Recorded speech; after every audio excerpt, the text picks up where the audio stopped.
It's the Rob and Steve Show. Here are your hosts, Rob and Steve. I need a badge. I need a badge that says Rob. Oh, actually, I've got one. It does say Rob. Rob and Steve Show. Yeah. Well, here we are. It's Wednesday night again, folks. How are we all doing? How many people are in the chat? We've got 10 at the moment. 10. Well, come on, folks. Where are you all? I think there's a chestnut thing on this evening. That explains Not sure. it. Yeah, I think there's like another show on this evening, or there's something going on anyway. Because I was actually talking to Terry on Messenger earlier from Chestnut Products because I asked him a question, and he said that we're going to be clashing, and I said, "Oh well, stuff like that happens," and he said, "Yes, indeed." I might have to talk with that man. Not about that. About something else. Yes. Well, good luck to that because he's already tried that once. But anyway, I'll introduce you. No, not quite sure what you mean there, but okay. I'll introduce you to him. So, yes, please do.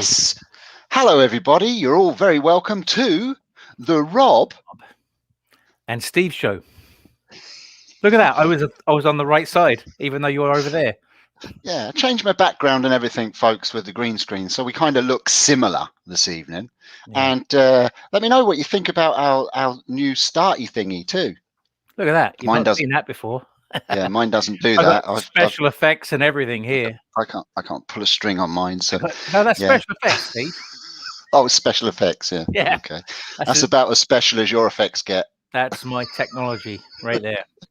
So with a few people in, I'm just going to quickly shout a few people. I probably won't get everyone, but I'll say hi, Sarah, Tommy, Lawrence, Rob and Steve, Joseph, Daniel. Thank you, Daniel, for doing all the voiceovers that you're going to hear this evening. Thanks very much. Much appreciated for that. There's some funny ones in that. They made Rob. So. They made Rob and I laugh. I was laughing. I was. Yeah, it's good to have that whole cheesy game show host sound to it. It's cool. I like it. Who else we got? We have Leona. Hi, Leona. Mike Midnight Joker. And we have Richard and Blair and Carol and Adam. Adam did some skew practice today, Rob, live. Good man. He did very well. Good man. Did very well. Yes, indeedy. Now I'm going to go back to my brands over here. You'll have to keep an eye on the chat for a second because I've got buttons now. We're doing things a little bit differently, or I'm doing things a little bit differently. Rob has nothing to do with the whole... I've got nothing to do with it. I'm just sitting here while Steve pushes buttons. He's good at pushing buttons. Yeah, I'm good at pushing buttons. So no interview this week, folks. We said we're not going to do an interview every week because that can... For two reasons. It's hard to get people to do interviews all the time, and we don't want to run out of people. But not only that, I think if we just wait a week or two or whatever in between interviews, it just makes it more interesting for people to kind of join and stuff like that. I've got a couple of ideas for who we could interview that I think would do an interview. As have I, yes, exactly. So we'll talk about that in the background and then see what we can come up with. Let's do it now. Yes, no, let's not do it now. Right, so yes, first of all, I think before we get into anything else, I think I'm probably going to do a little bit of news, Rob, and we'll get that over and done with, and then we'll go into your Wood of the Week. What do you reckon? Wood of the Week. Sounds good to me. Yeah, okay. So we'll get a little bit of news. I don't have much news this week. So News. News.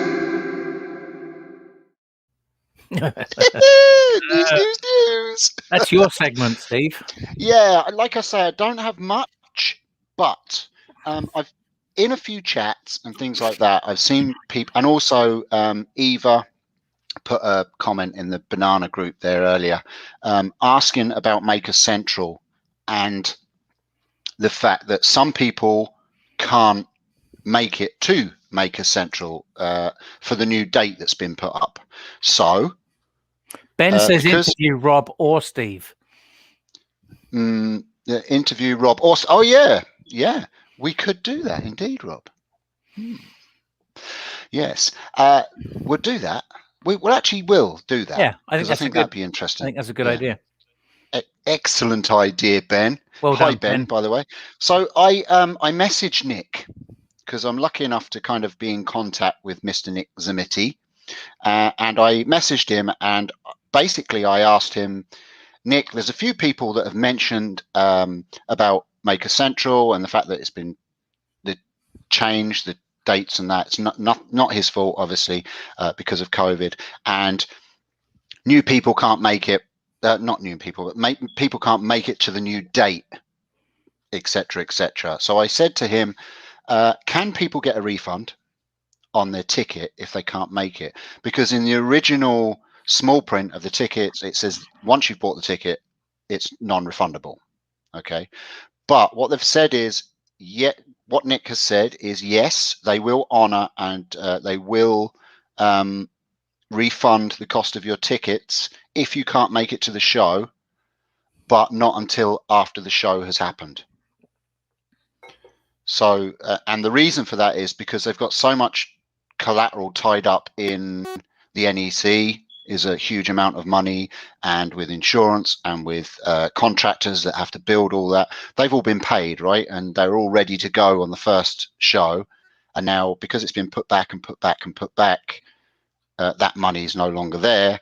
So they need the funds to be able to pay out the funds. So it's all done on profit and stuff like that. So yes, they will honor your ticket price and they will refund you, but not until the show has gone ahead and happened. So that's that, which is fair enough because COVID wasn't their fault. And it is in the small print when you buy the ticket that it's non-refundable. So they didn't have to do that, in fairness. So I think that's fair enough that they've done that. Also, most of the big names are still going. They are going to be still going to the show.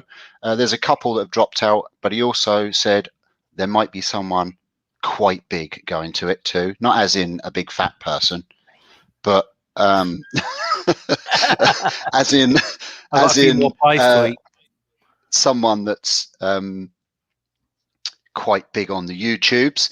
He said a few smaller vendors have pulled out and companies that were going to be doing it have pulled out. They might come back in. I'm not going to mention any names because it's not fair. That's not my job to do that. And I've told Nick that I won't say stuff like that. He's been very open and honest with me. But most of the vendors and that are going. I will be going, but I'm not sure if I'll be bringing the van yet. It depends on the whole Brexit and travel and all that kind of stuff. Let me just check. Was there anything else that... So Jimmy Durista's still going. Bobby's still going. I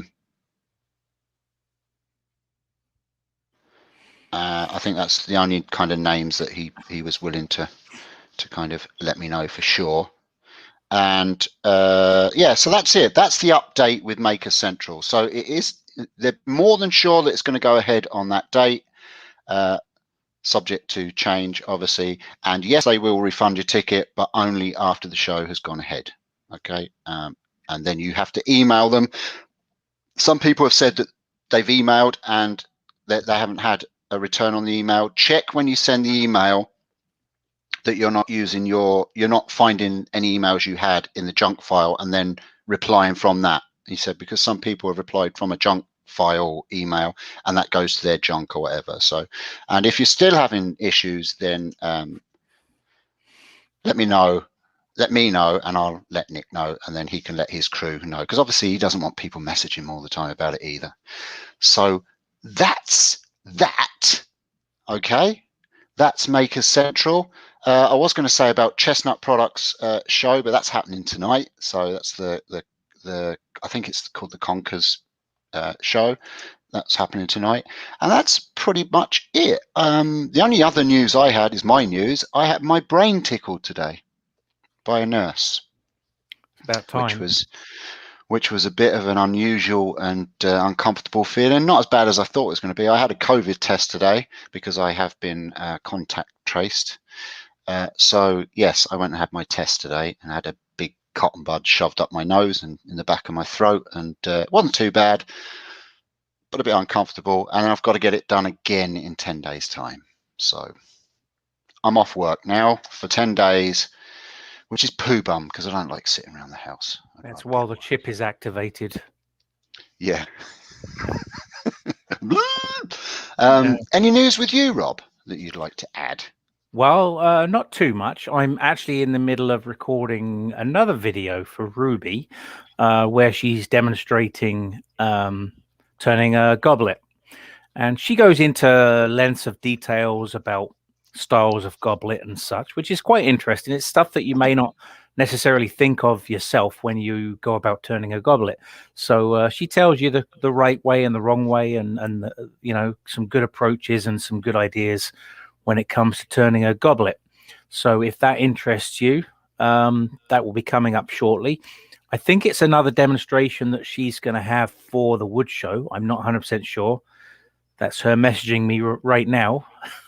She wants to know if we're still on for tomorrow to finish off the goblet. So just message her and say, why aren't you in the chat of the show, Ruby? Get over there now. What the heck? Yeah. What the frickin' heck? Like you've got other stuff to be doing. She's not center of attention today. So yeah, true. She's outside feeding her. What's she got? She's got a possum outside living in her backyard. Hello, possums. G'day, possum. That's right. Yes, very good. Well, that's good stuff. That was news. Indeed. Yeah, not much news. There isn't much happening in the wood turning world, to be honest with you. What news I get, I will share with you. But because everything's locked down and a bit pants at the moment, there's not much happening. So that's it for the news at the moment. Let me see about. Was there any sponsor on that? Yes. Leona's just saying about a lot of the makers do live events from Maker Central and stuff like that. Yeah. So if you can't make it, you'll see all that stuff.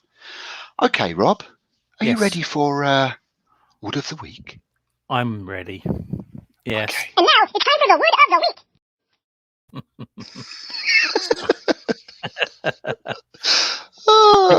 Do I have to talk like that? Yes, you have to talk like a chipmunk on speed and acid. So, Wood of the Week this week is a potato. No, it's a BANKSIA pod.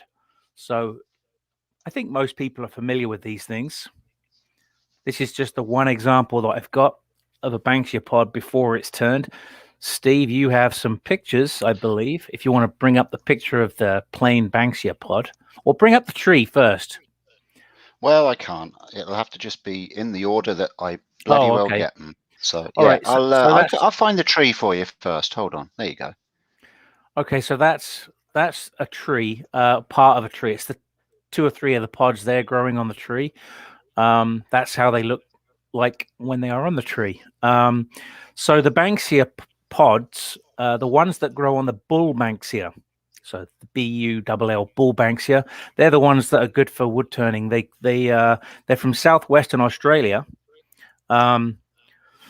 Similar but not the same to a pine cone. They're kind of similar to a pine cone, but they're considered the fruit of the tree, not the nut. So it's a little bit different, but it's kind of similar. They grow anywhere from 4 to 12 inches long, and they're 2.5 to 5 inches in diameter. And just under the surface, when you cut just under the surface, there's like a red fuzzy material, but towards the center, it's a really dense, hard material, which is really nice. It shines up beautifully. Am I the only one getting rude thoughts here with the way that you're describing that? Well, probably. Yeah, probably. Wait till I start talking about the holes. The seed pod holes can extend all the way to the center of the seed, which will leave you with a very cool appearance when you actually turn it. they can be filled with resin or epoxy, or they can just be left open. An oil is better, or a clear lacquer is better as a finish than a wax, because the wax would tend to get stuck in those cavities. So that's the information I have on the BANKSIA. I have turned a couple of them. They're interesting to turn, if not something that I don't love them. I can't say that I love them. They're furry. They're very furry, and they're a bit. If you don't wear a face, you definitely want to wear a face mask. I actually contacted my mum's cousin in Australia, and I asked her if it would be possible for her to box up a whole bunch of them and send them over to me, because basically they're like pine cones. They drop on the floor. They're all over the place. Right. So I'm hoping that she can send. They're not actually cheap. If you want to buy them, they can be anywhere from $5 to $20 each. So they're not cheap. But you got to take into consideration where they come from, southwestern Australia. So that's a long travel to the UK or to Canada or the US. But I turned a BANKSIA pod at Rob's house. You did, and when I was visiting. It sits upstairs by the computer. It's a little pen holder. It's got a bunch of pens and pencils in it. So it didn't break yet. It's still good. I made it for your late mammy. You did, and then now we have it. That's right. What is this? Just slices of? That's cross cut. So you're looking at the center out to the outside edge, cross cut. I thought it was a gas hob to start with. It's it looks like coasters, like they've made 4 coasters out of cross cut pieces. Right. I actually did something similar last year with cross-cut sections of grapevines, I should say, from a winery. They had a whole stack of dead vineyard vines from the vineyard, and I stole a couple of dead sticks and I cut them up and stabilized them and cast them in resin. And it's similar to that. Not exactly the same, but similar. So that was cool. You still have a BANKSIA pod in resin to turn, Steve, if you're brave enough. Yeah. Yes, I do, Leona. Do it then, Steve. It was one of Leona's first pours with resin.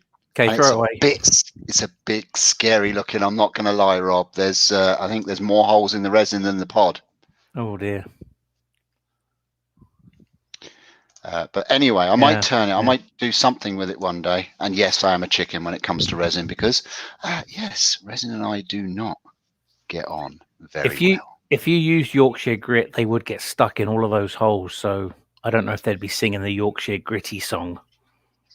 Well, yeah, I mean, the seeds are a pain in the buttocks to get out when you're turning. But the air hose, if you give it a good psh, psh with the air hose, it tends to blast them out too, and you can pick them out as well.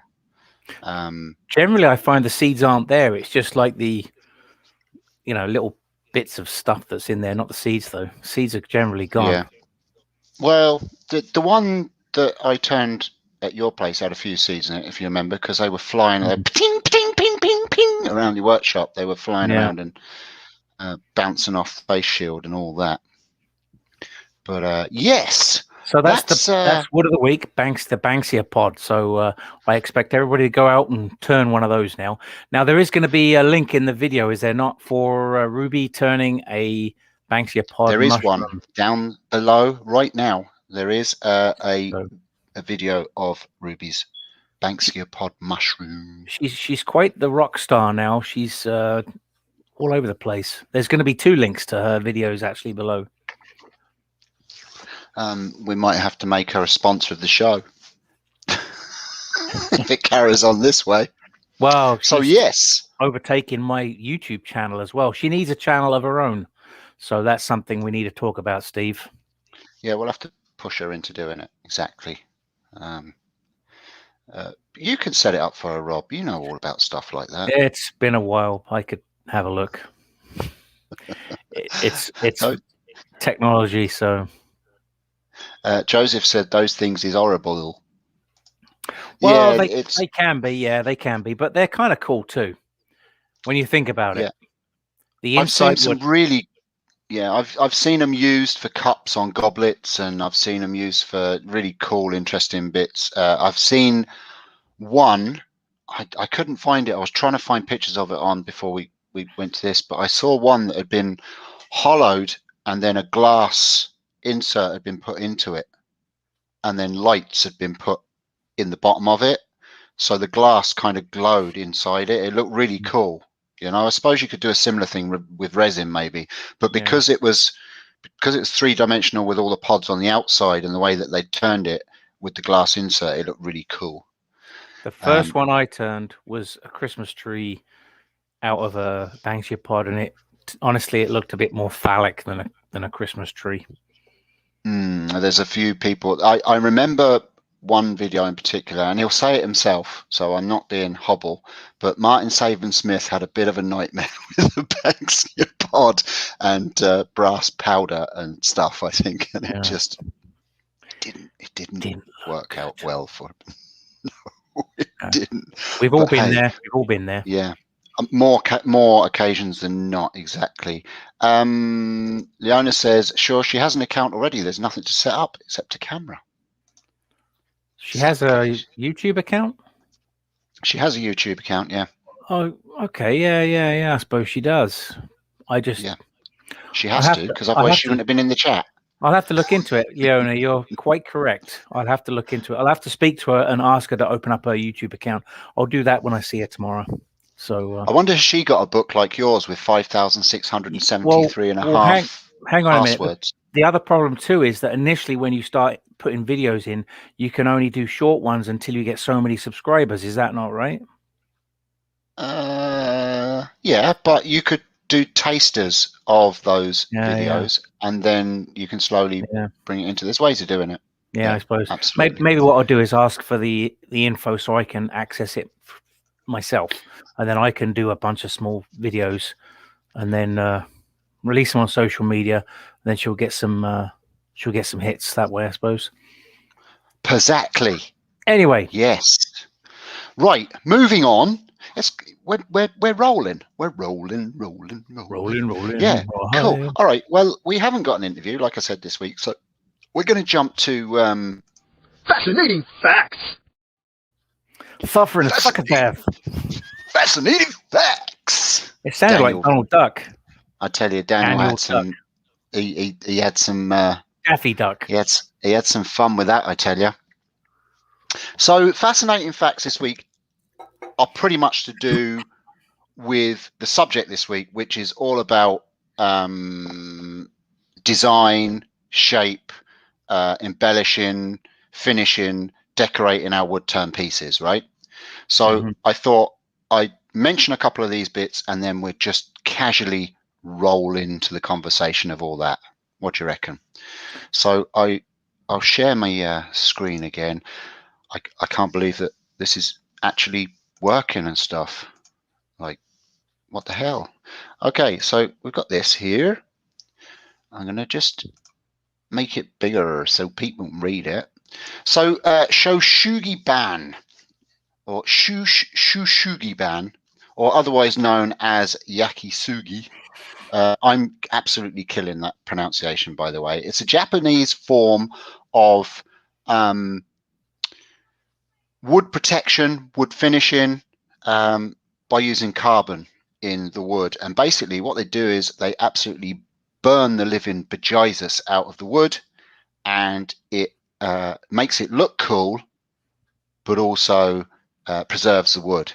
They don't, I think all they do is put like an oil finish over the top of it. But Shoshugi Ban, or Yakisugi, is an ancient Japanese woodworking tradition of preserving wood with fire. Shoshugi Ban highlights the natural color and texture of wood, makes it more weather resistant and durable for centuries. Now there are different levels of Shoshugi Ban. So they can burn the living crap out of it, which is the picture you see there, similar to that, where it actually brings out all the texture of the wood and the way the grain burns, and then they can attack it with steel brushes and stuff like that, and pretty much do what a lot of us have tried, where you burn it, clean out the the grain, and you get a nice rippled effect across the wood, depending on the wood. Works very well with the likes of oak and like this. There you go. Hold on a second, and I will boom.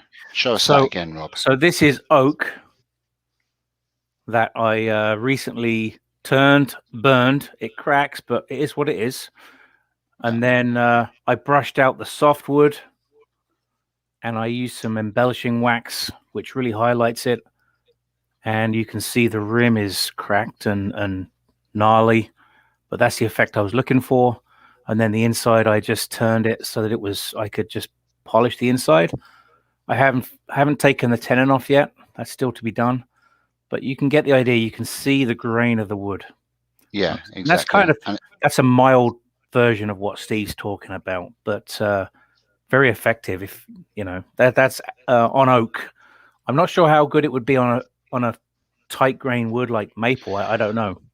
Well, I mean, I did it on the yew wood with the art form pieces that I did, and that works really well. That's a very hard wood too, right? So I don't know. It's something worth trying, right?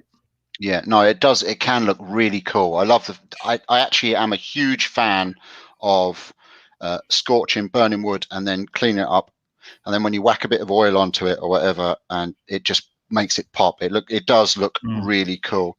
So that is Sushugi ban, probably pronounced completely wrong. I did try looking it up on Google to see how it's read, and one of them read it in a way that I would never be able to say it, and then the other one didn't know what the hell I'm talking about. Okay, so the next thing I'm going to talk about is the art of pyrography. Just a couple of interesting facts about pyrography. Sometimes referred to as pyrogravure, poker work, or wood burning, by controlling the application of heat with such tools as a poker. A broad range of tones and shades can be applied to a piece of wood. The term means writing with fire, from the Greek per, as in fire, and graphos, writing. It can be practiced using specialized modern pyrography tools, or using a metal implement heated in a fire, or even sunlight concentrated with a magnifying lens, the way we used to explode ants, Rob, back in the day. Yeah. Pyrography dates from the 17th century and reaches its highest standard in the 19th century. Wayne mentions that you can make briquettes, which will cook a nice steak. Yes, indeed. Actually, I've seen a lot of people using their shavings to make briquettes and stuff. So that's pyrography. I've done quite a bit of pyrography. I've started on let me see,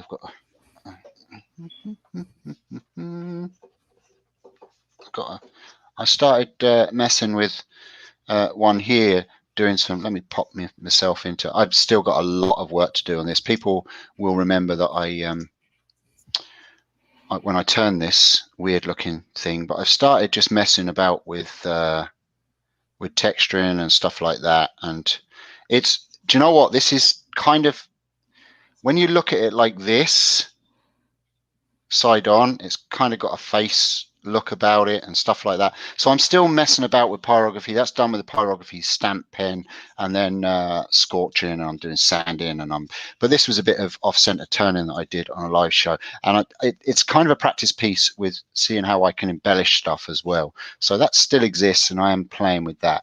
So yeah, pyrography is fun. I've also done a lot of work. Let me go off of just, there we go. I've done a lot of embellishment with pyrography as well, not just stippling, but also you can do a lot of lines and checker and stuff like that, which kind of looks cool on pieces as well, especially a light wood like sycamore and stuff like that. You can really kind of put checker designs in vases and stuff like that. So that's pyrography. Pyrography machines are, we'll get into that more in a bit anyway. And then this is the last thing I just wanted to mention in interesting facts. This is a website that I found. The Southern, I'm not sure how you pronounce that, Piedmont Southern Piedmont wood turners, the aspect ratio in wood turning. So you've probably heard a lot of people talking about the rule of thirds, the rule of fifths and stuff like that in wood turning. Well, the aspect ratio in wood turning is if you've wondered why you find one shape or form of wood turning more comfortable or pleasant to look at than another, the reason is called aspect ratio. Aspect ratio can be viewed in several ways: the rule of thirds, the golden mean, the golden triangle, the golden rectangle, and divine proportion. In wood turning, we often use what is called the rule of thirds, or an aspect ratio of 1:2 for a lidded box. You would have a lid that equals 1/3 and a box that equals 2/3 of the total length of your finished piece. And that kind of goes through, I've often heard Izzy Swan talking about the rule of thirds and the rule of fifths and stuff like that in furniture making. And if you go back in time in furniture and design, you will actually notice that a lot of items will have 3 panels or 5 panels or 3 newels or 5 newels, and it'll always be an odd number, because apparently an odd number is more pleasing to the eye because it doesn't put you into a center place. So that's why they use the rule of thirds, and it's the same in wood turning and stuff like that. That's so why that's they rule keep of thirds. That's why they keep coming back, because you and I look a bit odd. Yes, exactly. Even though there's just 2 of us. Yeah, well, maybe we should just kind of just put like a skeleton in between, and we'll be the rule of thirds. Yes, so that's it. That's the kind of the interesting facts, or the fascinating facts, all to do with what we're talking about, which will kind of lead us into the subject. So yeah, you do embellishing and stuff, Rob? I do. Somebody just mentioned, Adam, about the Lichtenberg burner. I actually just released a video on YouTube yesterday about Lichtenberg fractal burning. Conestoga Works. Maybe you could leave a link in there. Conestoga Works. It's Charles Wagner. He's the guy. He's an electrical engineer. He's an older guy. He manufactures these Lichtenberg fractal burners in the US. They're not cheap. They're $300 or $400, but they're the safest one you're going to find. Now, a lot of people are making their own, but I'm an electrician, and I wouldn't make my own. I don't advise you do it, especially if you don't know what you're doing. Basically, you're putting a high voltage through wiring, and you can't find wiring rated at that voltage. It's the insulation value that's important. Most insulation you're going to find is going to be rated at 600 volts, whereas the Lichtenberg transformer that you're going to use is going to be a lot higher. So don't make your own. Highly recommend Charles Wagner's fractal burner. It's very, very low current, 35 milliamps. So it's as safe as it's going to be. And the hardware, it's all designed by an electrical engineer, so you can't get much better than that. Like I say, I just did a small video yesterday. If you want to go watch it, it's just short, 5 minutes. But yeah, it scares the shit out of me. Well, yeah, and if it scares you, don't do it. Simple as that. Don't do it. I feel comfortable doing it, but I'm taking all of the safety precautions. And if anyone wants to do it, I recommend you fully understand what you're getting yourself into. Yeah, I saw a YouTube video of a guy that made his own out of the microwave parts. Very dangerous. But he had the part from the microwave oven on the floor. He had all the wires coming from it, and he had 2 steel rods with crocodile clips on them, with just the plastic sheaves on the crocodile clips that he said was fine. Okay. And he had this thing plugged in, and when he switched it on, the lights of his garage went right and dimmed, right? But not only that, he had the bucket of salty water or whatever it is that you use to conduct the path, right? It's an electrolyte. Right, yeah. So but I think he was using some sort of liquid that he'd made himself, but Yeah. he spills it across he carries it across to his workpiece, spills it across the floor. It's splashing all over the cables on the floor. There's a puddle about an inch away from the box that he's got on the floor, right? And he goes, okay, now watch this, it's really cool. Bzzz. And there's sparks arcing across the thing. He's going, oh, don't get it too close, like, you know. And I'm thinking, you're showing this on YouTube, you're gonna die, man. I switched it off. I couldn't watch anymore. Yeah. I watched like 10 minutes into it. I was like, no. Yeah. Well, there's a lot of people that will use something like that and not touch the electrodes once you've turned it on, and that's as safe as you can get. Don't touch anything. As soon as you turn it on, you're not touching anything. If you can do it that way, that's one thing. I still don't recommend anybody make it themselves. No. I do touch the electrodes, but they're insulated, and I've got gloves that are rated at 18,000 volts, which is way higher than the voltage that's being produced. So, and like I say, I'm an electrician, so I'm trained in that field. So I feel like comfortable knowing what I'm doing. But yeah, there's not just anybody should be doing this. If you're not sure what you're doing, it's deadly. It can be deadly. Especially the microwave transformers. People are using, I don't really want to get into what you should use or what you can use, but people are using them. They're one of the most dangerous things you can do, because think about it. Would you put your head in a microwave and have, no. No. No, I can think of some heads that I would, but I wouldn't put my own. No. No. Yeah, no, electric scares me anyway. I felt the wrong end of electrics before, and it hurts too much, and it makes you feel funny for days afterwards. Yeah. So yes, no, don't like that at all. No. You can get a similar effect by being skillful with a pyrography pen. Yeah. I mean, it takes time, a lot longer than using that machine, but I can't even say it. I don't even attempt to say it anymore.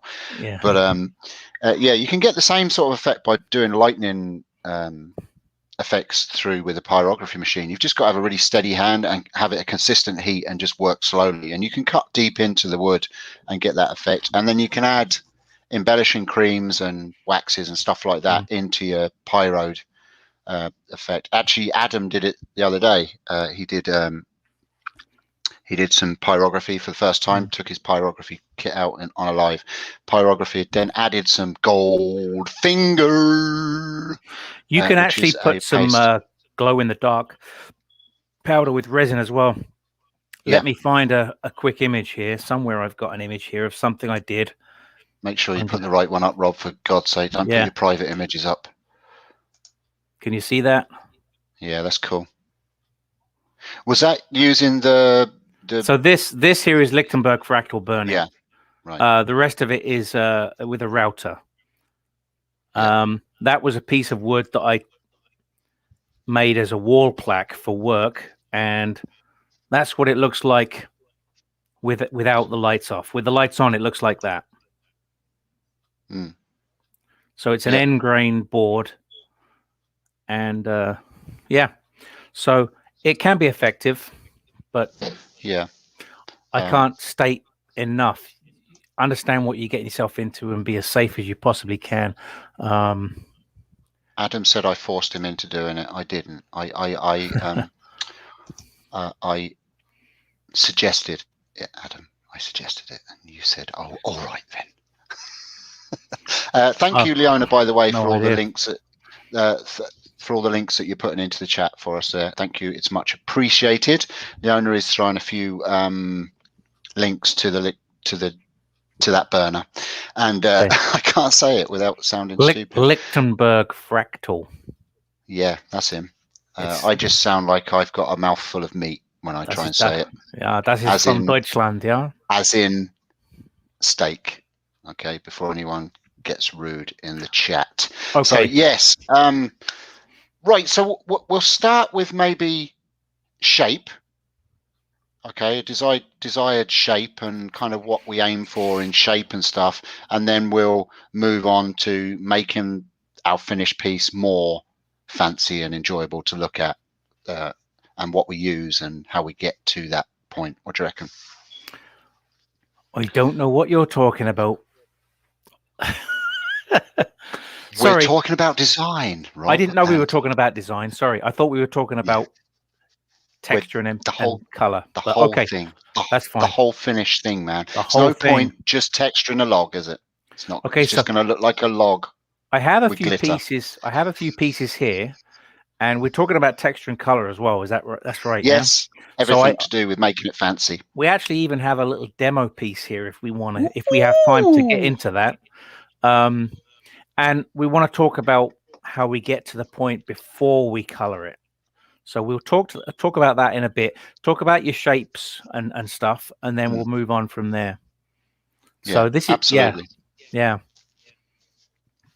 So we've already talked about rule of thirds and what's pleasant to the eye. All right. I've got a pet peeve, and I'm not afraid to say it. I've said it in live feeds and stuff like that. I've got a pet peeve, even if you're a relatively new wood turner. The one thing that I hate seeing, because wood is hard to come by unless you're Rob, you just trip over it in the morning. You just he wakes up, he wakes up, gets out of bed, and literally someone's put a pile of fucking logs next to his bed. So just that's oak, apple, cherry. Yeah, he just maple, wakes up ash, with wood growing out of the But anyway, it does grow on trees, you know. Yeah, some of us can't get a hold of wood to turn readily.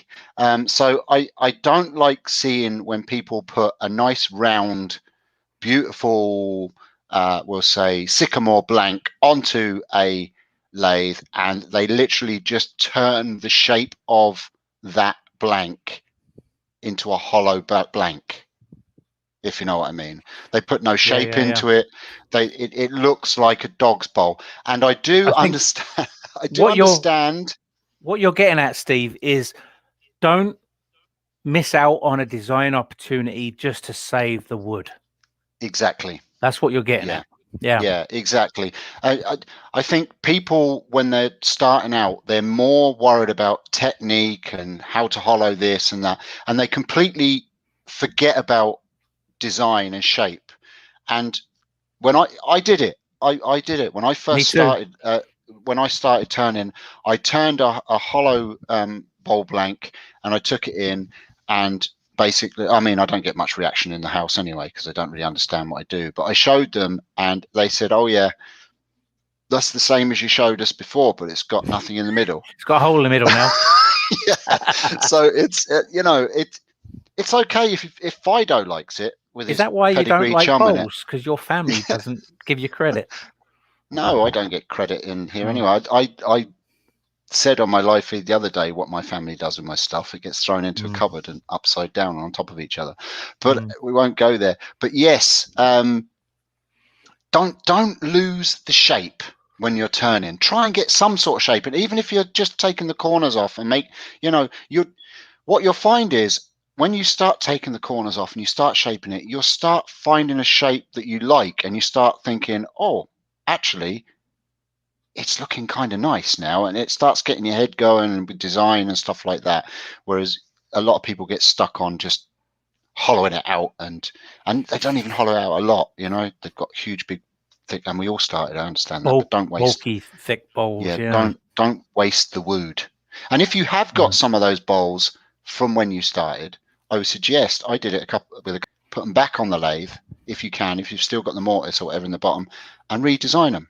It's a good idea. It's a good idea though to keep your first bowl or one bowl from your early days, and it really gives you an idea of how you progressed from then to say 7-8 years later. I've been wood turning now coming on 8 years, I think, and I've still got tons to learn. There's a ton of stuff that I don't do. There's a ton of stuff that I haven't really attempted, but I think that what I do has progressed, and I'm quite happy with my. I said do. I'm quite happy with my progression. Yeah, I did. I quite like my progression, but there's way more growth. There's still a ton more growth. So, and if you think you've stopped learning, then you've got to realize there's something wrong. There's tons to learn. So, and I'm Absolutely. fully aware that I haven't even touched the rim of the bowl yet. Hey, that's a good one. Hey, Hey, great metaphor. yes. Yeah. So yeah, just watch the design. A popular. I just popped this up because I did show Rob this. Quite a popular shape to start with. Hold on, I just. Are you gotta talking get about it the up on OG? the OG? So Yes, here's a exactly. question, Steve. What does OG mean? I don't know. Yes, I do. It means. Hold on, I'll have a look at it. I don't know. Do you know what? And I tell you why. Because I never got into turning bowls that much. But this is a website. This is a website of. I'm screen sharing straight onto the website. I've put the link for this website. Yeah, there you go. Rob has one in real life there. That's a real life OG, the one I just showed you actually. Yeah. Still got to have the tenon removed, but that's OG. What is an OG? An OG is a double curve, usually with each curve opposing one another, like an S. OGs frequently appear in architecture, mathematics, and the contour of bowl designs. So that's what an OG is. I've heard the phrase OG mentioned a lot in wood turn, especially when people are turning bowls on lives and stuff like that. And some people will know what it is, and some people that are actually hosting the live will say, "Oh, I don't know what you're talking about an OG," because they're quite new to turning. So this is the OG design. It doesn't have to be that small. I mean, this guy's really good. Like I say, the link for this turn a wood bowl website is down below in the description. But here you go. He's got other heights of. They're all OG design, but they're just taller vessels and flatter bowls, and so the OG design is still there, but it's different heights and stuff. So that is what people mean when they say the OG. Yes, I have done a couple of designs like that. I actually, the last time I did a bowl like that, I got an order of 4 bowls, and they were prizes for a raffle. And on the top, I put, I think there's actually a YouTube video there somewhere, but I put beads on the top, and it looked kind of good. So yeah, it is a nice, pleasing look. Again, because it's the rule of thirds, right? If you think about it, you've got a curve on the top third, a curve on the bottom third, and it's splitting the bowl into 3 shapes. Again, so it's kind of the rule of thirds. Do you use OG much, Rob? You do? You don't? Occasionally. There's been a few times where I'll start a bowl and think it's going to be an OG, and it just doesn't look right to me. So I will sometimes change the shape mid-turn. I've been to the point of sanding it and looking at it. I'm like, no, I just don't like it. The OG doesn't look right on this piece. So, but I do it sometimes. Like this piece I just showed you. Yeah. That's an OG. But one of my favorite shapes to turn actually is like a flared rim. Yeah. I quite like that. This one's a very thin bowl. Still got to remove the tenon. This one is maple with dies on the middle inside. This one actually was a demo piece that cracked. Where's the crack? Right there. That's a cracker. That's a crack right there. So I started doing this the backside, and I was going to use color on the demonstration at the wood show. And as I was putting it back on the faceplate, because I had it off and on a few times, it cracked. So I actually put a little bit of brass powder in that crack. I don't know if you can see it. Can just about shine in there, yeah. Yeah. And then finished it, and it's all right. It's okay. Yeah, I think that shape's nice until you start going into depth, and then it loses its appeal. I think with the flare, it just loses its appeal. I think the taller you get with a vessel with the flare, I think it starts losing. You're talking more of a vase, right? At that point, yeah. And Ruby's, I mean, she's my mentor, so I'll bring her into the conversation a lot. But she'll talk about shapes and designs. And I always say, when I'm teaching at Lee Valley, I always say it's got to be like a lady, the figure. It's got to be nice to look at, to touch. It's got to have curves. Like when you've got straight edges and hard corners, it just doesn't look good. You know, it draws the eye to that straight edge. Yeah. So you want to have a curved bottom, if you know what I mean. Yeah. Oh yes. Yes. Yes. And you have to have a curved bottom. Yeah. Ruby will say that you want basically the bottom of the bowl to look as though it goes through the table. Bottom goes through the table. So it just kind of disappears underneath. So you don't see it necessarily where it sits on the table. I mean, there's this shape here. When it sits on the table, you don't really see where it's touching the table. You just see an edge disappear into the table.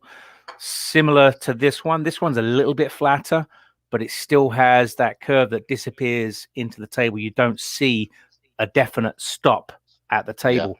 And that's what she was getting at. This one was ebonized with a solution. Actually, no, I used the intrinsic black dye. I tried 3 different methods of ebonizing this bowl on the outside for the demo. One was the vinegar and steel wool mix. One was black ink, and one was the water-based intrinsic dye from Hampshire Sheen. And out of all 3 of them, I preferred the intrinsic dye.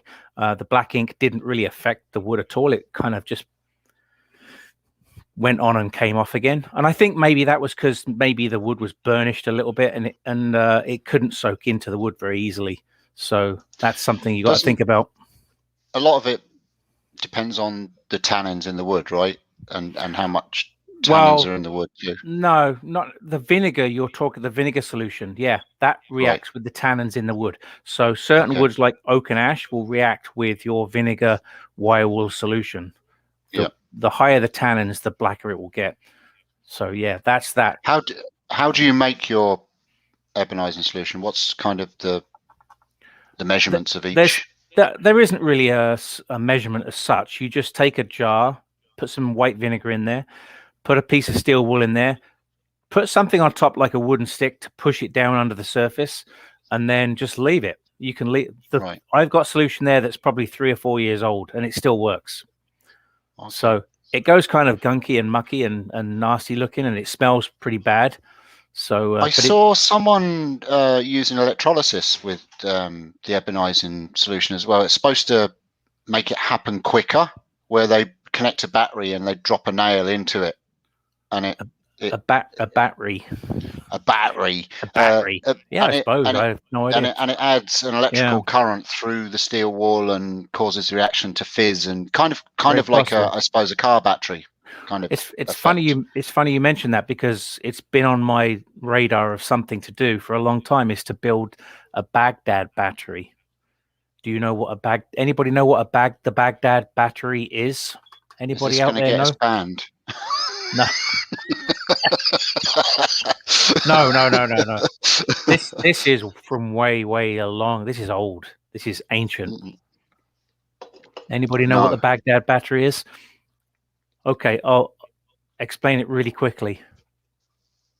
No, it doesn't explode. So the Baghdad battery was something that they found from the Egyptian time way back when. And what it was I believe it was a clay pottery pot. And inside the top, they had like a bung, and they had a copper electrode and also an iron electrode. So the 2 electrodes, and inside they would put something like a citrus fruit, orange juice or vinegar or something like that. And basically that is a battery. That's what a battery is. So that makes, you can use that for electrolysis, like you just mentioned. You can actually use, if you had enough of them, you could make a light bulb come on, but you would need quite a few of them. Yeah, Chris Chris. I can't remember his second name. Going to help me out. But at Maker Central a couple of years ago, the last Maker Central, he was actually demonstrating stuff like that. He was getting electric from bananas and from he was lighting little bulbs with bananas and apples and stuff like that. It was quite impressive. Yeah, you can do it with potatoes and all sorts of things. Yeah, citrus fruit. Potatoes. So that's something that I've wanted to do, was to build a Baghdad battery, just because I love history and I love Egyptian history. It's amazing. And I love the vessels that they had too. The shapes of the vessels inspires the hell out of me. When you look at the old pottery, clay pottery things and the shapes of them. I mean, you look at this. This is my mug. Look how ugly a shape that is. Now, if you look at the Egyptian vessels that they made way back when, even go back to Victorian period, look at the woodwork from the Victorian period compared to what you get in a house today. Like, seriously, people, what's going on? Yeah, it's expensive to do, Rob.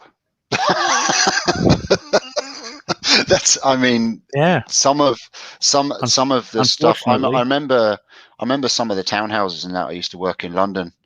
Back in the day. So people were better off. People were better off in the Victorian period. Is that what we're saying? No, craftsmanship was better. Yeah. And to get that, and to get that craftsmanship again now, you would have to pay a serious amount of money for people to do it. Yeah, it's a shame though. It really is a shame, because it's a lost craft, or it's a losing craft. You don't get people these days going into furniture making to do that. Yeah. I mean, if all the architraves and picture rails and stuff like that that were, and the cornice and all that in houses, in the Victorian houses, were all hand carved. It was all hand carved wood. They would fit the wood to the house and they'd carve it afterwards, or they'd have guys carving it and then installing it. If you were to pay a carver to do something like that in your own house, you can imagine how long it's going to take him and how much you're going to pay for it these days. You know, it's just a shame. And that's where it comes into people that are makers themselves. If you can incorporate something like that into your own property and take pride in what you have yourself, I would love to have the patience to be able to do that. But it's a very difficult thing, because it's time consuming, definitely. Yeah, thanks, Leona. Chris Smith, the Mad Maker, exactly. That's who I was referring to. I also love the old vessels and shapes like that. I'll tell you what I really like is the old bottles and things that you find, the old glass bottles and stuff like that. They have some really cool shapes too. They're square bottles, but they have the rounded sides and stuff like that. Shape. I get a lot of inspiration for shape from stuff from literally just walking through town, and you'll go, oh, that's a cool shape. You'll see a lamp, or you'll see a light bulb, or you'll see something that's different, and you just think, oh, I'm going to go home and make that out of wood. And then you go home and you realize you're not Rob and you've got no wood. But there you go.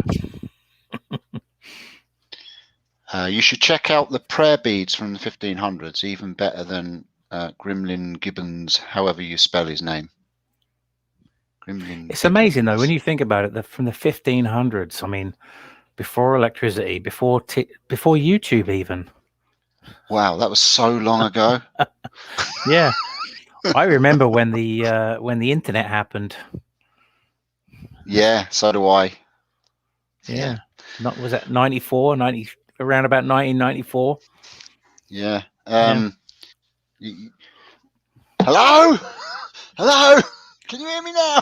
Can you hear me now? Yeah. I remember them days. The phones were the size of a brick. So here's a question. Here's a question. Yeah. In England, is it just me? I don't know. When you pick up the phone in England and you hold it to your face and you introduce yourself, do you repeat your phone number? No, I know what you're saying. Back in the day, I would pick up the phone and go 418-664. Yeah, and I used to go, hello, Luton 413056. Why? Like they don't know what number they just dialed. And I guarantee you that every person from our era knows their first phone number.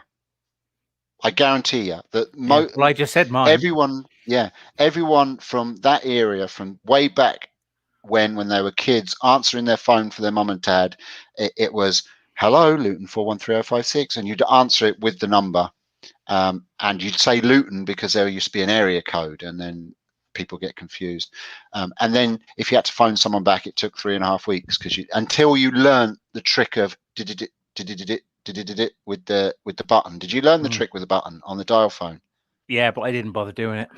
That when you ticked it 3 times, that was the number 3. The number 3. 4 times, and So Leona knows hers. I'd say everyone knows their phone number from way back in the day. It's really funny. We're getting right off topic here, though, Steve. Yes, Ruby's just joined. Hi, Ruby. Hello, Ruby. She's in the chat.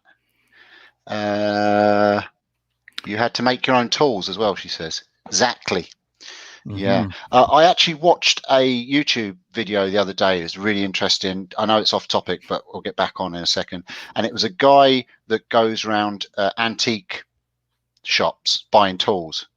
And he wasn't able to buy this particular, but it was a toolbox.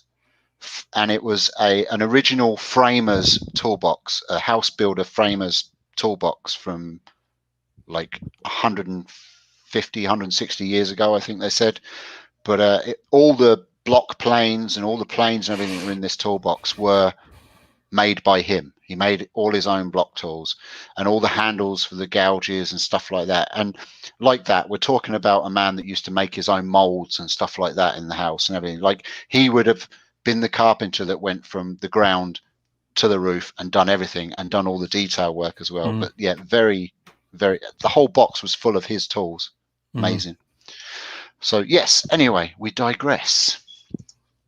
So that's shape.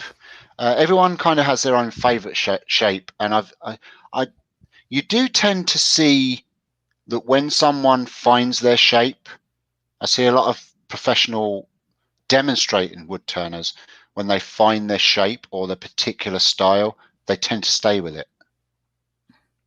And you don't see them deviate from that shape, especially with bowl turning and stuff like that.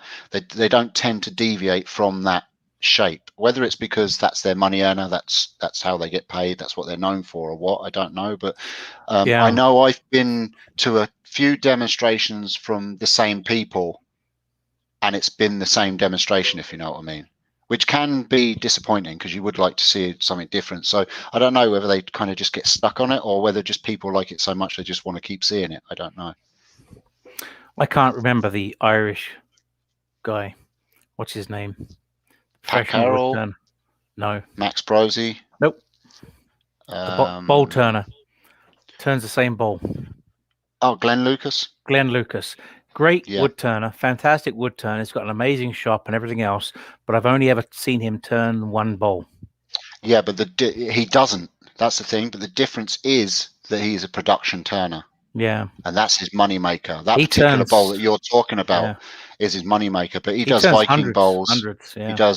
He does really cool OG bowls, as Leona said. His demonstration for the OG bowl is a really good demonstration. Okay. He does do other stuff, but what you've probably seen is his production turning. Yeah, and maybe. He'll knock out thousands of bowls and they get sent off to across the world, like, you know. I missed an opportunity actually to meet him. He was at the Lee Valley in Windsor back in 2018, 17 or 18, and I was in Toronto at the time, so I missed out on that opportunity. But there was a day course with him, with Glenn, and I would have done that, but unfortunately I was unable to. But that would have been cool, I think. Yeah, I've met him a couple of times. He is a great demonstrator. Does a really good demonstration. Very clear. Explains everything. And So you were talking earlier about burning wood. Max Brosey does some amazing work with turning and then burning and then finishing. Really does. Yeah. Max does a lot with fire and sandblasting. Sandblasting, yeah. And then also he bleaches. Oak. Yeah. I don't know how the process of bleaching works. I don't know if it's literally you just soak it in bleach. I think you do. You can soak it in bleach. It pulls the color out of the wood. Okay. But only certain woods, right? I think it only works with oak really well. I've got one upstairs that I bleached, and it's kind of cool because it's white. Yeah, that's generally what bleaching is. Yeah, but it's I think that one is maple. I think that one's maple. But then I finished it with a wax finish, and it's nice and shiny and white. It's kind of cool. I bleached one or two of my dad's shirts back in the day accidentally. I used to bleach my jeans. You know? Yeah, but if you went a little bit too far, you'd end up with modern holy jeans, which are kind of cool nowadays, but back then it wasn't, with your knee. Well, it would rot the string out. They'd fall apart on you if you're not careful. You get a around the back of the head. Yes. Yeah. So that's shape. We've got our piece of wood. We've found our shape. We've turned it. Thickness. You know, a lot to do with thickness when you're finishing a bowl too. I mean, obviously, if you're going to be doing pyrography and burning and stuff like that, you don't want a wall thickness too thin, because it's just going to go and it's going to explode and fall to bits, or it's just going to turn to ash. So you've got to just watch your thickness when you're scorching and burning wood. A lot of people will scorch and burn the outside and then hollow it, and do it that way. Leave a bit more meat on it to do that. So just be careful your thickness as well. Some people like it cracking and splitting, and I personally like that. I like actually setting fire to actually have the piece burning in front of me and just knock the ash off on the edges and stuff like that and get that natural organic burnt edge. I kind of like that look to it. You've not done too much scorching, have you, and burning stuff like that? Well, the one I just showed you is exactly what you're talking about. Yeah. This one here is cracked, scorched on the outside, and then just plain on the inside. But did you actually let that one catch fire? Yeah, there's one spot right there. You can see actually where this area here was on fire. Yeah, and it does give a really cool effect. So it's something to play around with and do more of, because I really do like the effect on oak anyway. I haven't tried any other wood, but it is a cool effect for sure. So yeah. Okay, so texture, coloring. You've got a demonstration piece. Texture. Let's do texture first. All right. Texture. So okay, you've turned the outside of the item. You haven't hollowed it out yet. That's the time to do your texturing. So you've still got enough beef there, and it's not just gonna like wobble around too much. If you hollow it out and you've got a wall thickness of 1/4 of an inch, and then you start going at it with a texture tool, there's a good chance that it's gonna wobble on you and move, and you won't. I don't think you'll get the effect you want. So even rip apart. Yeah, it could do that too. I've got 3 texture tools that I can show you here. And Steve, you've got a website. The first one being the Wagner texture tool. I believe there's 3 different ones that they have. This is the middle one. I'm a middle of the road kind of guy. There's a smaller one and a bigger one. So the Wagner texture tool, I think they're about $40 each, something like that, plus shipping. Shipping to Canada. This one's $41.95. So shipping to Canada plus tax and duty kind of sucks, but I wanted it because for $40, that's not bad. When you take in consideration your next alternative is the Robert Sorby texture tool, which is it like $275, I think. Yeah, I mean, I've got the Crown version of that. Yeah. I've got a smaller one and the big version, and they're not anywhere near the price of the Sorby. I tell you that. So you know, and it does the same job. They're a really nice tool. So yeah, the Robert Sorby is definitely expensive. It was the only one really readily available to me. So I was doing a class at Lee Valley, and the money from the class bought me the tool, and why not? That's the way I looked at when I was doing the classes at Lee Valley when we could. Pretty much what I would do is I'd use that money to buy tools. I bought the Easy Wood tools for hollowing and the texture tool, and there was some other stuff I bought too, but it was a good opportunity for me to get some tools without taking money from the bank account as such. Yeah. So Now, the third one that I've got would be a chatter tool. We had a hard time remembering what this was called earlier on. We had old man brain. We had old man brain. Rob put me on the spot. You know when someone says, you know, you're talking about something else, and then someone just says, "What's that?" And you go, "That's a." I don't know what it is, because your brain just lets you down. Neither of us could remember what this was. Now, this is one I made myself. Piece of scrap maple. Blue Peter. Copper pipe. Hold on. Can we address that a second before you carry on? What? Rob? Can we just address what? Scrap maple. Yeah. You know, we don't all have scrap maple lying around our workshop, okay? Do you remember the Canadian flag that we've got? Hang on. Scrap maple. See that? Yeah. That's a maple leaf, Steve. Mm-hmm. We've got a fair few of them laying around. Scrap maple. So anyway, that was maple. That was actually from a pallet, the piece of pallet wood. Coupling from the pipe fitters section in the hardware store. This is a hollow pipe that I found at work. So I cut a piece of that, drilled a hole and tapped it. And then I forget what this was from. I think it was from a trowel. Just a small piece that I cut. So hardened steel. Hardened steel, very thin. I cut it and I bent it at a slight angle. And then now I just rest this on the tool rest and put it against the piece of wood to create the chatter effect. Now you want to do that on end grain, not side grain. It will just rip out side grain. So end grain on box lids and things like that. It's a great tool to have. And it's going to be different every single time. Every different approach. You can extend that flexible piece to be longer or shorter. You're going to get a different effect every single time. I will just add there as well, when you are making one, be very careful what metals you use. I mean, I've seen people using hacksaw blades, and that is not the right metal to use. They shatter. Brittle. You will end up. I've seen people using hacksaw blades and the wrong kind of brittle metal that's just going to shatter. Just make sure you use the right metal if you are going to make one of those, just as a disclaimer for the show. Again, always wear your face shield as well.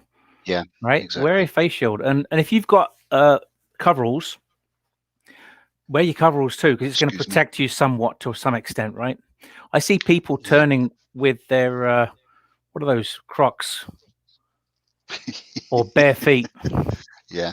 What are they thinking? I'm sorry. We've got one in the chat, Nick. What are you thinking? Seriously. Nick turns barefoot as well. Yeah. I suppose if you're in your own house and you're doing it, it's the whole face shield thing, right? Yeah. I felt extremely told off. It wasn't directed at me, I must say that. It wasn't directed at anyone when Ruby said, you know, I see a lot of wood turners on YouTube not wearing face shields and stuff like that. But I felt really told off after the interview, and I fixed it. I've started wearing it in my demos again now. It's just something that you get. Now, Ruby's just mentioned something that we talked about earlier. Ruby, you were mentioned quite a bit earlier in the show before you showed up. When I started turning, bring that up, Steve, if you can. Yeah. When I started turning, okay. Coloring and texturing was not considered cool. It seems like it's more of a more recent thing. Because, I mean, look at the bowl that you turned there, Ruby, at home with the fruit inside of it. You've taken away the wood completely. You can't see the wood. It's a piece of artwork in itself. So it's from the canvas to the wood. So I can see purists liking just the wood, whereas you've taken art and wood and combined them, as a lot of us do now with coloring and texturing and stuff. It changes the whole piece. But you know what? There's always another bit of wood. So if you don't like it, look at the next bit that doesn't have it. Speak for yourself. Yeah. But I think trends as well. Yeah. Trends happen. Well, it's the same with resin, right? A lot of people think, that's a cool table, the river table, but it's more than likely a trend. It will fade out. People eventually won't like that. Look at some of the stuff from the 70s. Everyone loved the Formica because it was, I don't know if it was cheaper than regular hardwood or not. Look at the hardwood floors people had in the 50s and 60s, and then in the 70s, everyone put carpet over top of them. And the furry wallpaper, do you remember that? I remember the wood It chip was like carpet wallpaper, on the wall. It was cool. It was like the jungle room. felt wallpaper. Yeah. It was very cool. Yeah. Yeah. But yeah, we digress again. It's all design. Yeah, so we're talking about color as well. So when we're going to touch on stabilizing, because when you stabilize wood, you can add color to the entire piece, and you can do multiple pieces of color in that piece of wood, and you'd be using the cactus juice resin. We talked about this last week with the resin and the cactus juice dyes. That's just one of them, the yellow dye. Flocking, yeah, that's a flocking inside of a box.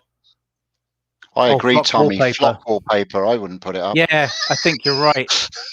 I remember that. Flocking wallpaper. So that's your cactus juice dye. That's just one color. There's a bunch of different colors. And then with your resins, you can add ink dyes. That's just one option right there. Another, I don't know if you can see that. It's an ink dye. There's so many different types of dyes. And then also the mica powders. Again, we're talking about resin once again. We touched on that last week. We talked about resin last week, but it's adding color. That's pink, right? Vibrant pink. No, it's green, Rob. What are you talking about? So that's another way of adding color to your wood, whether it's in the resin or whether it's in the wood itself when you stabilized it. The others would be dyes and acrylic paint. I'm sure there's lots of other ways too. Right here, we've got the water-based intrinsic dyes from Hampshire Sheen. I grabbed 3. These are my 3 favorite ones right here. It's the burnt orange, the ruby red, and honey, actually, but I grabbed earth instead just to be different. But yeah, I've not used the intrinsic colors. I've used I've only used spirit stains. I use the chestnut spirit stains. I really get on with them because you can put them straight into your airbrush as well, and you can spray them. You can with these too. I've never used those, but I must. I don't know. I don't know. I don't do enough colouring to justify the cost of them. That's my own personal opinion. They are extremely expensive in my mind. I suppose if it's something that you're doing a lot of and then you're maybe making a bit of money back on your pieces, then fair enough. But as a hobbyist that's only out in the workshop every now and then, I have just watered down acrylic paints and stuff like that and use those in the airbrush and they work just as well. And so yeah, I've not really got into the color wood isn't my thing, to be honest with you. I don't do a lot of coloring, but one thing I do enjoy now and again is with a salad bowl. I've done it several times where I've dyed the outside of the salad bowl with 3 or 4 colors, and then the inside I just sand it down as much as I can, then add a food safe oil. I've done that several times. I've got a piece on the lathe today, actually. It's a live edge piece of maple, crotch piece of maple. And if you want, we can add some color to that tonight. I've sanded it down. Now, sanding is critical when you're adding dyes, because if you don't sand it as immaculately as you possibly can, you're going to see all the little scratches and any little punky areas or any little tear out. You're going to see that with the dye. It's really going to highlight those problem areas. Yeah, so that's something we can do if you're interested.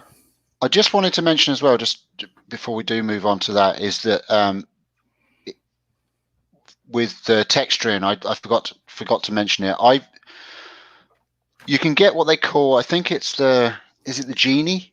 I think it's a Genie or the texturing Genie or something like that. Or I forget what it's called, but it's a small little texturing tool, and it's literally just like a Dremel ball on the end, and you can do small texturing with it.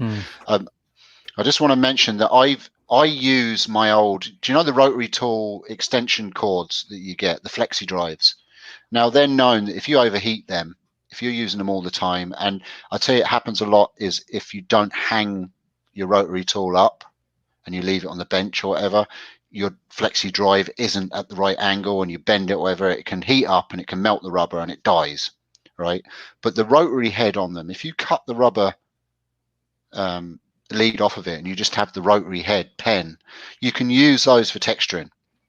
put in your dribble bits, your Dremel bits, or your texturing bits into those, and you can use those as it's an elf. It's an elf, not a genie. It's the elf, but you can use those exactly the same as that, and you can do some really cool little intricate texturing and stuff on boxes and stuff like that. My lips, Rob, look at that, very red. What have you been eating? I don't know, they're very red. You were eating those candies earlier, remember? Very red.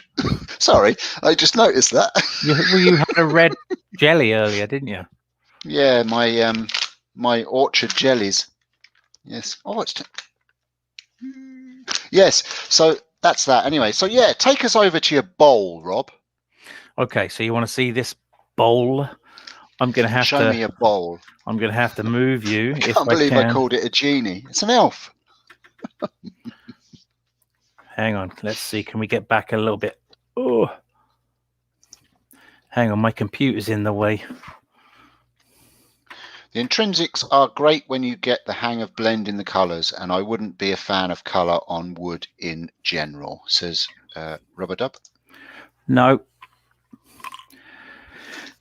And each to their own. I was never a big fan of colour, but it can really make things look cool.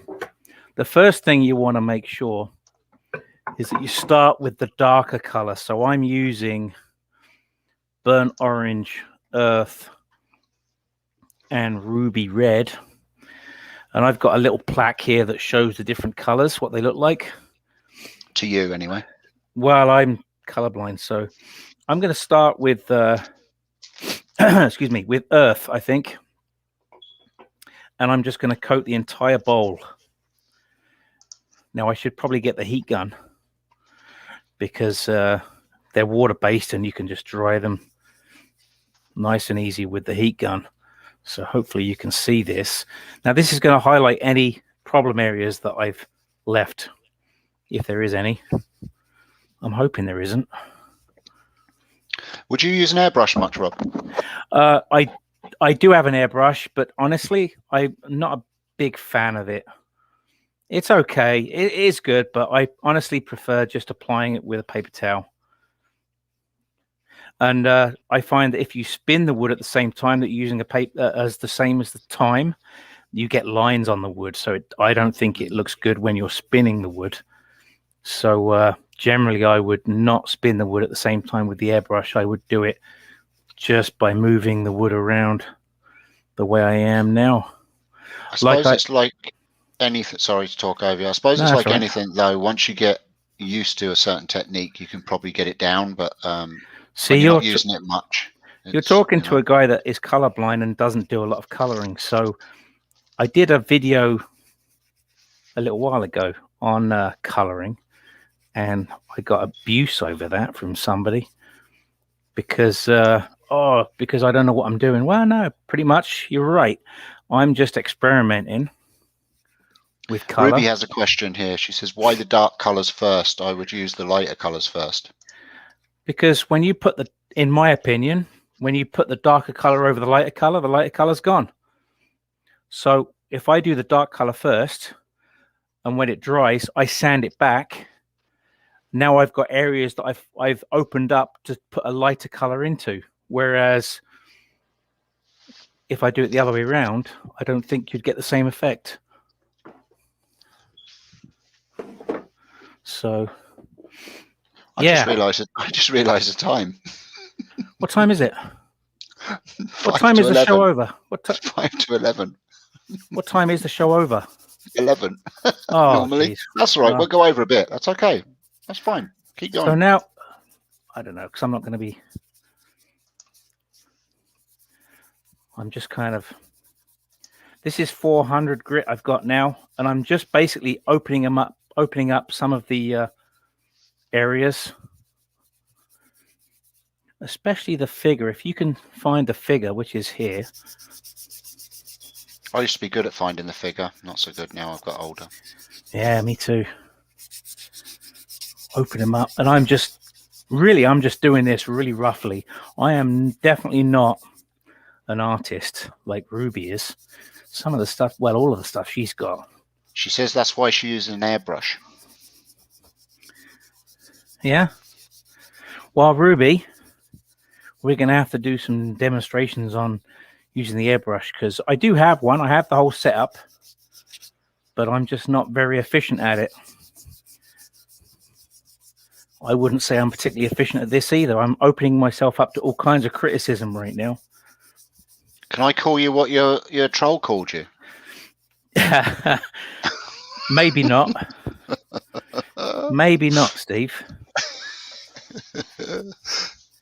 Maybe not. The links, by the way, just while Rob's doing that, the links for Hampshire Sheen and Chestnut Products and Yorkshire Grit and all them good things are in the description below.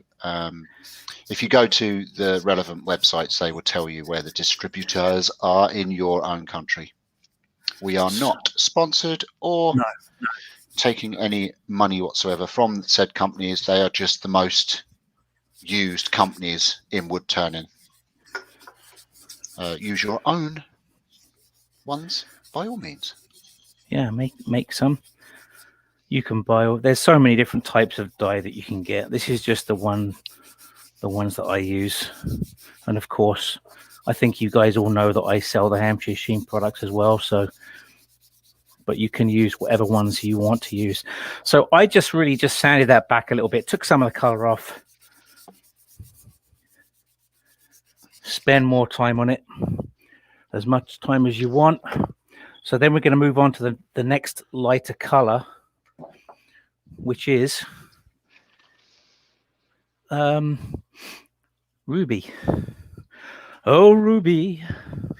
Rob, Adam asks where you got your live center extension from.